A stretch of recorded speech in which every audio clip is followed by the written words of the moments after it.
10만 같은 소리 하고 있네. 미친 거 아니냐? 미쳤던 것 같아요. 자신감에 미쳤죠.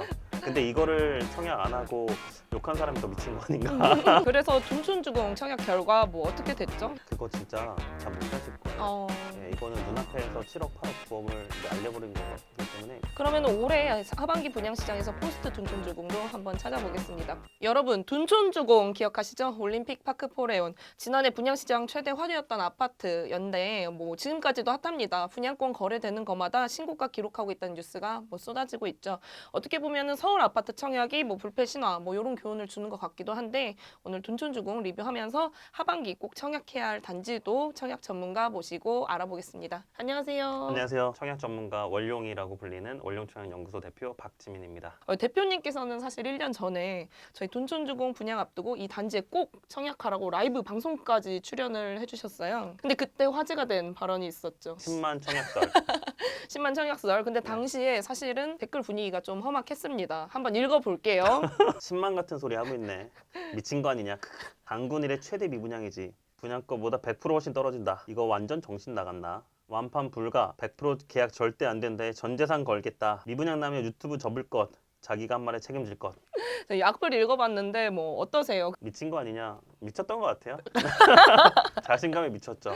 근데 이거를 청약 안 하고 욕한 사람이 더 미친 거 아닌가?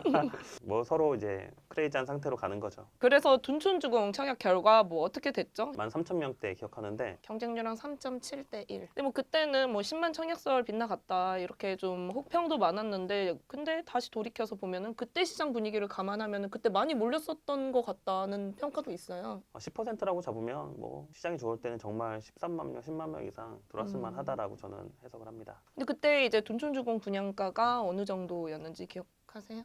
예, 13억 전후 딱 기억해요. 네, 34평 기준으로 당시에는 아 이거 너무 비싸다. 무조건 그래서 집값 이거 분양받았다가는 떨어지니까 폐가 망신한다 이런 불안감이 컸는데 지금 다시 이 분양가를 되돌아보면은 비싼 수준인가요? 아, 절대 아니죠. 둔촌주공 분양가를 제가 왜 싸다고 당시에 썼냐면 당시 헬로시티가 20억에서 30%가 하락된 가격 지점이 14억 정도였거든요. 그러니까 13억, 14억 이 정도는 정말 하점이었다라는 그 반증이 되는 거고 그 회복 수준이 이제 서울 상급지에서는 거의 다 올라왔잖아요. 90%에서 95% 정도 수까지 올라왔기 때문에 그 수준을 전부 다 회복했다. 그래서 그런지 최근에 시골의가 많이 올랐더라고요. 분양하고 1년 동안 입주권 계속 거래되면서 신고가 경신하고 있거든요. 좀 34평이 얼마까지 올랐죠? 11억 5천대까지 올랐죠. 액면가로 13억에 분양받았다? 얼마 오른 거냐? 8억 5천? 9억 가까이 오른 거죠. 저도 예측을 못했던 건 있죠. 왜냐면 2022년도 12월에 분양을 했었고 저희 그 부동산 완화 정책이 2023년 1월 달에 나왔잖아요. 일명 둔주 살리기 정책이다.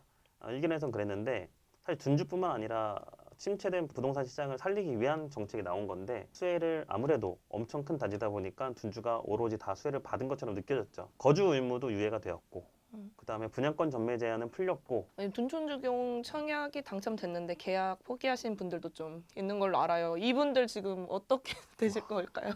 네, 그거 진짜 잠 못 자실 거예요. 네, 이거는 눈앞에서 7억, 8억, 9억을 날려버린 거기 때문에 그래서 아마 이 영상도 못 볼 겁니다. 안 보고 너무 마음이 계실 거고. 아파서. 네. 네, 그래서 이제 뭐 좀 돌아보면 교훈이 좀 있는 것 같아요. 그렇죠. 논리 없이 무조건 당첨됐다고 계약을 하면 그것도 문제겠는데 정확한 가격 적정성이 필요하거든요.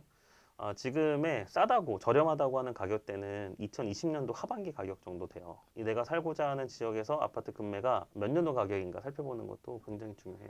2020년도 하반기 가격이 좀 적정 수준인 걸로 보인다. 네. 그러면 올해 하반기 분양시장에서 포스트 둔촌주공도 한번 찾아보겠습니다. 꼭 청약해야 하는 아파트 꼽아주시면요. 강남 3구하고 용산구 그리고 분상제 외지역 단지에서 각각 3개 단지씩 준비를 했습니다. 분상제 지역 3개 단지 한번 말씀 주셔보세요. 그 레미안 원펜타스 진짜 오랫동안 기다리셨죠. 10분양으로. 그다음에 그 도곡 3호 아파트를 재건축하는 레미안 레벤투스 잠실 아파트죠. 송파구에 있는 잠실 진주 아파트를 재건축하는 레미안 아이파크. 요거 3개를 꼽아주신 이유가 있으세요? 일단 그 강남의 최고 아파트 34평 기준에서 약 40억을 왔다 갔다 하는 아파트들이 있잖아요. 그 아파트에 바로 이웃하면서 재작년부터 선분양을 기다리고 있었지만 골조가 올라가고 공정률이 올라가면서 어느새 후분양으로 바뀌고 줄듯 말듯 약간 밀당하는 그런 단지라서 강남에서는 굉장히 많이 기다리고 있어요. 이 단지가 끝나면 후분양보다 무조건 선분양이 싸잖아요.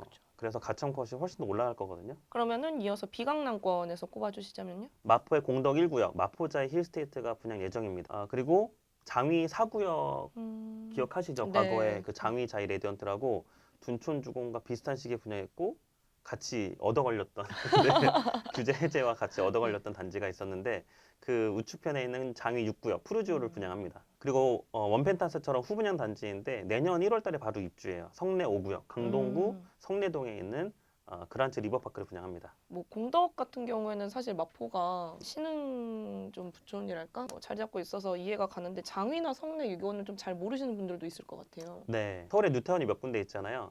그 강북 쪽에 뉴타운, 은평 뉴타운, 기름 뉴타운 이렇게 있었고 지금 기름 뉴타운 인근에 장위 뉴타운이 있는데 그리고 장위 자이 레디언트가 1년 반 정도에 공급했고 당시 분양가는 약 10억 정도 됐었거든요. 네. 그런데 지금 서울 분양가가 매년 10%씩 상승하고 있어요. 네. 그럼 적어도 11억에서 12억 정도 전용 84 분양가를 예상할 수 있습니다. 네, 그 알겠습니다. 경우에는 조금 비싸죠. 그렇다고 그보다 더 값이 내려갈 수는 없을 것 같은 환경이고 성내 5구역은 그 천호대로를 가로지르면 북쪽은 천호동, 남쪽은 성내동이거든요. 여기는 후분양이라서 더 비싸게 분양될 것으로 예상을 합니다.